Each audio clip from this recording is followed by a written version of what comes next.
Hello, and you are listening to Cut Through the Noise here with Aisling O'Rourke. And we're joined this week by the head of the local enterprise office in County Offaly. Now, in last week's episode of Cut Through the Noise, we talked about the importance of communicating your values when it comes to your sustainability efforts in your own company. And that's very, very important. But if you're going to start communicating and marketing yourself as an environmentally friendly company or a sustainable company or even a company trying to do your bit for the environment, well, you have to do the work to get there. You have to have the correct credentials and make sure that you're doing everything correctly so that no one can come back and accuse you at any point of greenwashing or just simply being dishonest. And the local enterprise office is, I think, and Orla, you can correct me if I'm wrong here, but sometimes an underutilized resource. And there are so many green initiatives from the local enterprise office. So I'm only delighted to have Orla Martin, as I say, head of the local enterprise office from Offaly, on to talk to us today on Cut Through the Noise. Orla, you're very, very welcome. Thank you very much, Aisling. I'm delighted to be here. And thank you. Yes, I think the local enterprise offices have fantastic range of support. One area just to kind of maybe to touch on where you were mentioning that maybe underutilized.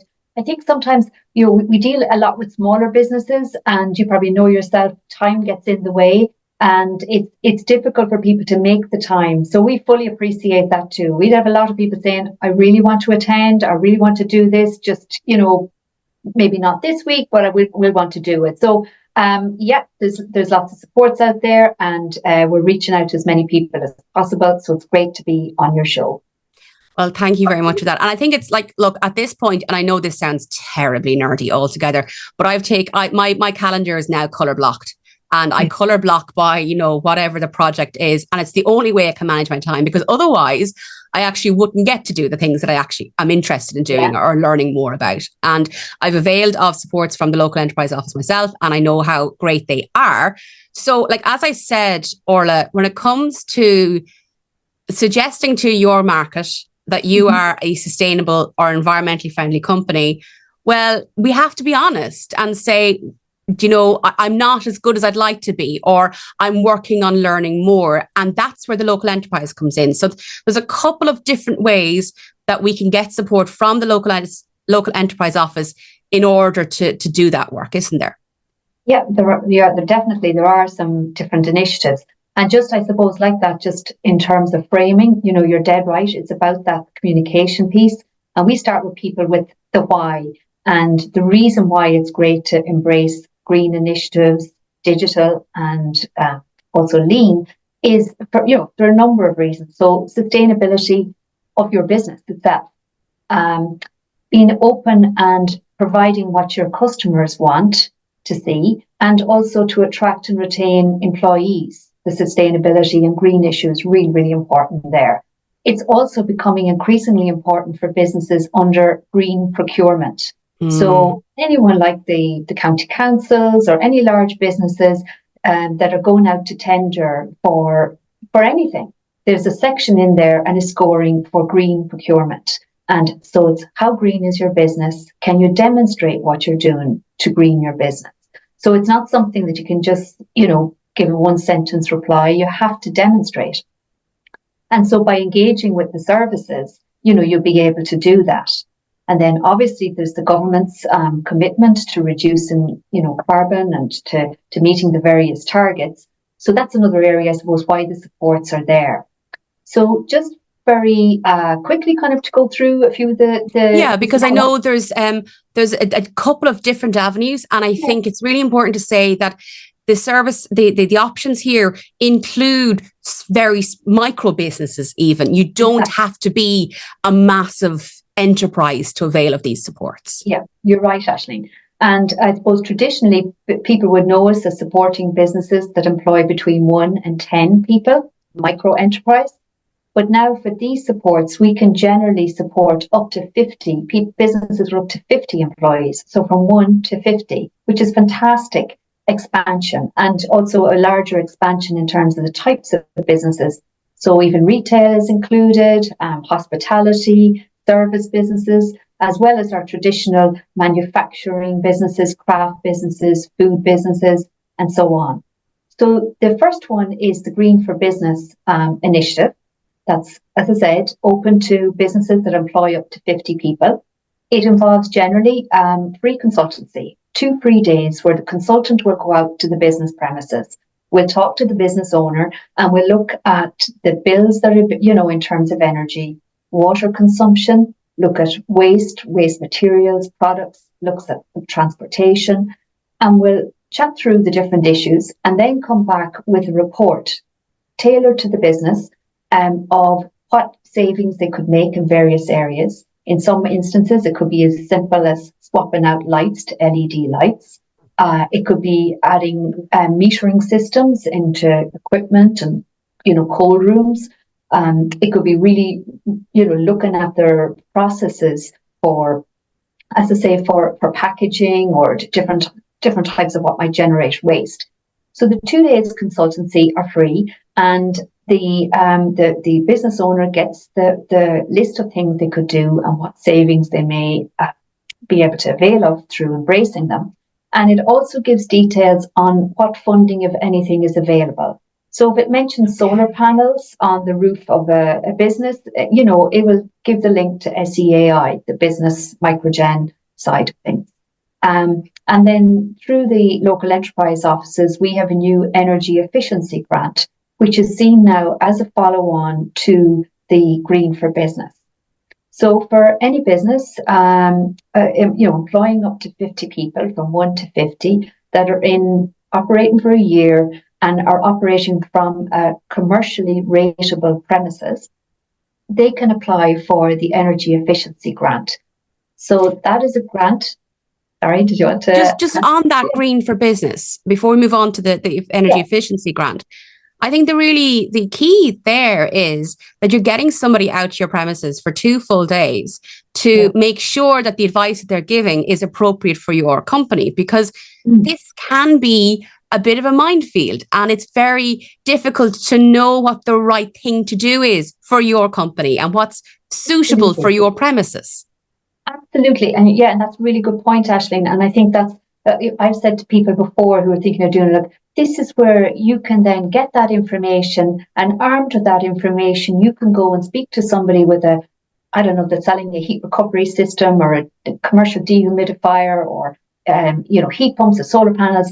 And, you know what to ask and you know what spec you need for your business. And that really, really, because everyone is, again, so time poor, and it's daunting heading into to research these different new systems and how they interact and what's suitable for your business. So absolutely, that is a really, really good, strong point for the Green for Business. So then the energy efficiency grant, I suppose, is a grant that helps people to move on and progress from the plan. And there's a lot of support available through the likes of SEAI. And then this energy efficiency grant is trying to provide funding for areas that are not covered by it. So it would cover things like a lot on metering for a business, and the different systems for gas, water, electricity, and the installation of those. It would cover the likes of heat recovery and for the manufacturing aspect of the business, I suppose. So it's not for space heating, but it's for if in the manufacturing process heat was required or heat recovery, it would cover that. So there's a list of what's available. And again, through the Green for Business report, business owners should be able to see, okay, if I progress with this one, I should be able to get funding here, from the local enterprise office. So there's steps to it. You can start off with the initial audit of the premises, and then you move on. Then, and if you need funds, you can then progress to the grant.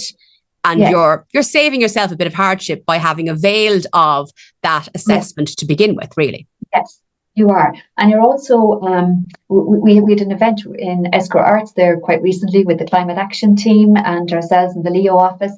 And one of the speakers there, was speaking about sometimes people are saying, okay, we're going to get solar panels, but they haven't assessed where they're leaking and fuel, or where they're spending money unnecessarily on their cost base. So the advice is, assess where you're at and see how you can reduce your energy bill, and then see how you can either reduce it further or have greener versions of producing, for that, like solar, for example. Because there's no point wasting money. Like there's no point wasting money. There's no point wasting time and energy. So you might as well figure out exactly where your business is at before investing time and energy and money into doing anything about it. Okay. So that was the Green for Business, and that's the energy grant then. Okay. Yeah. So what other options are there? So just to confirm, so the energy grant is up to a maximum of €10,000, and that's 75% of the cost. So even a business in hospitality or a butcher's or pharmacy or that, and if they have this like a fridge that's really old, over 10 years old or whatever, they can get an efficient version and a grant towards it. So there's things like that really are no-brainers, So that's those two. And then very much interlinked with green and sustainability is the whole lean agenda. So lean is all about reducing waste in your business and improving efficiencies. So that one is really, really successful, and the feedback we get from businesses is amazing. So it's up to 5.5 days consultancy in that one. Okay. There might be a charge, but it's in around €200. It's not, it's very, very heavily subsidised from our point of view. And so the consultant goes in and again looks at the systems and processes within a business. On a manufacturing side, they would be watching and kind of doing even time trials. How the guys in the factory work and where they're picking up the materials, how are they working, and the processes during the day. And then look at seeing how there could be savings. Like, if you organized your information, if you moved the machines this way, you would be less steps, or there'd be less waste if this was done, and so on.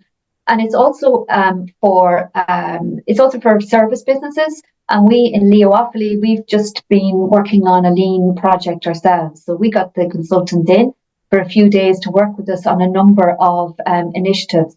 For us, we were looking at even how we organise our filing, how we create digital dashboards of the information we have, how we can streamline how we're organising events, how we maximise our CRM system. So all things that we were doing fine, but in any business, and when you're busy, I think things get bolted on, or but there isn't that time to stand back and say, look, why exactly are we doing that step? And the lean process forces you to come back and look at the steps and why you're doing it. And you can find, and we were finding there were steps there that historically we were doing, but now since we got a more up-to-date system, there really was no need to do it. Do you know what I mean? So small things, but incrementally they all add up. So the lean one, again, if it's the efficiencies inevitably drive down energy costs. So it is a green tool as well. And then what about service providers who might be mainly digital in, they might not have a shop front or a factory. Is there any support available for that category of business? Yeah, well, yes, because I guess they will be looking at how they organise their work. They could be fine on the IT and the programming side. Their marketing systems, their sales systems, their that whole area and CRM system may not be as efficient as it could be. So yes, they would be eligible and should get benefit from it. And the reports at the end of those can also show what kind of savings you would be making. And even the thing of a filing system that's not as efficient as it could be, like all the time that's wasted, where especially if somebody is out or on leave and then somebody else is trying to find something, it's adding extra pressure. So that kind of streamlining is really important. and leaves more time then for the value add that we all want to be involved in. And of course, innovation, we have to brainstorming. Exactly. And we have to be mindful then as well of and it's something that I'm only really learning about in the last number of months, but the carbon footprint of all the data that we store. Yes. And if you have multiple copies, now I know you need backups, but if you have, more than is actually needed, you're creating such a carbon footprint there that is unnecessary. Yes. And we might find it too if we have an event and photographs are taken and we get the photographs sent to us, and obviously they're very large. So, but it's at that time to have a process in place that you edit those, see which ones you want to keep, which ones you might send on to clients, and then other ones that you think, look, we don't need to keep all of these. There's, of these 2, there's another 8 versions that are similar, but we don't, So it's about trying to deal with things like that and not building up. And as you say, then there's a cost in managing storage that's, and you want to minimize what you're keeping. So that's that aspect. And then the third product, Aisling, that fits in really nicely is the digital for business one. And digital for business is to help people to look at the digital processes within their business. Many of your listeners might be aware of our trading online vouchers, helping people to get a website for their business. And that's fine. That's all dealing with helping people sell online. This is about looking at what system a business might have or tools they might use. So a consultant, again, will go in up to 4 days. Now, if everything's sorted in 2 days, that's fine. There's no need. It's not an obligation to commit to 4 days, but people really value the time and getting these projects done. So somebody might come in and say, look, I know we have to do something about inventory in our business, that, it's all in my head. I'm the owner manager and this happens, or if I forget and then there's a panic. So it, maybe a digital system. You'd have somebody else saying, look, we're the guys out on the road and they're trying to deal with costing and pricing, and then they don't send the information back to the office in time, and nobody can do up the invoice. So there's packages you can use where it could all be done on iPads and scanned in straight away, sent back to head office, and the invoice go out, and different systems, digital systems. And it's about the consultancy. The consultants go out, listen to the business owner, and hear what the pain points are. Try and help them address where the issues are, but also to inform them maybe of systems that are out there that they may not have been aware of. How something that's been used in another sector or industry could easily be adapted to whatever the business is, working on. So they can vary hugely, those projects, what they are, but the feedback again is really, really positive. And we do expect a grant to come out following this, a little bit like the add-on to the Green for Business. So kind of helping businesses, once they've identified what it is they need to do, how we can help, support them as they implement it. And Orla, if you're listening to this and you think, right, I really need to get myself in gear and I need to actually apply for some of this funding, essentially, that's available towards all of these efforts, where's the best place to go? Because I know sometimes if you say, go to the website, you'll find all the information there. There's so much information, it can be a bit overwhelming. Like, can you just pick up the phone and call your local enterprise office, for example? You can do. Now, you may find that there isn't a person available at that point in time, but by all means, we would encourage people to email or lift the phone and say, look, I'd like to discuss these products. I'd like to, see which one is most suitable for me at this point in time, or how I organise. Do I apply for all of them all at once? Do I, what way to do it? And we'll either be able to, one of the team will be able to sit down and talk it through with you. We also have the option where people can apply for mentoring. And a mentor will just go through the different products with them. They'll be well familiar with the different products, and between the mentor and the business owner, they say, yeah, look, the priority really is the digital. We can crack that piece and get some sort of a system in that can, free up resources. Then we'll have time to embrace the green or the lean. Yeah. And for some businesses too, I've been trying to encourage business owners to think of it in terms of, like, everyone's really, really busy. but perhaps to think of it in terms of, for them to stop and think, can I commit to 2 days consultancy working on the business this year or this quarter? And next year, can I commit to 2 or 3? And, make a kind of a pledge to themselves, because it could be revolutionary for their business. So it's worth looking to schedule in the time and availing of these supports. It was said to me recently that if you want your business to be sustainable, as in to last, you have to allocate the time to work on the business as opposed to just working in the business. Well, Orla Martin, head of the local enterprise office for County Offaly. Of course, there are people like Orla and teams like Orla has in Offaly in local enterprise offices right around the country. So do make contact with them to see what would be most appropriate for your needs. Thank you for joining us on Cut Through the Noise, Orla. Thank you very much, Aisling.